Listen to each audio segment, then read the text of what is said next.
हुसैन ने जब घोड़े के पैर को देखा तो क्या देखा? 4 साल की हुसैन की बच्ची सकीना घोड़े के पैरों से लिपट कर कह रही थी, ऐ मेरे नाना के घोड़े, मेरे बाबा को मैदान में न ले जा। मेरा बाबा 3 दिन का भूखा और प्यासा है।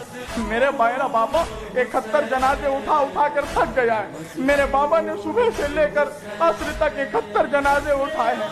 ऐ मेरे नाना के घोड़े जो भी मैदान में गया है वापस नहीं आया है। मेरे बाबा को ना ले जा मैदान में।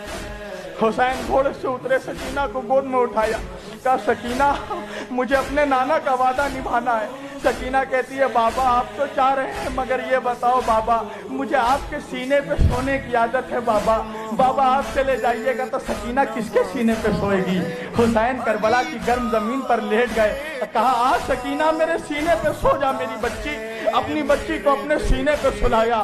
हाँ अजीजों इंसाफ से बताओ, अगर किसी का बाप मर जाता है, उसकी बच्ची छोटी होती है, तुम क्या करते हो?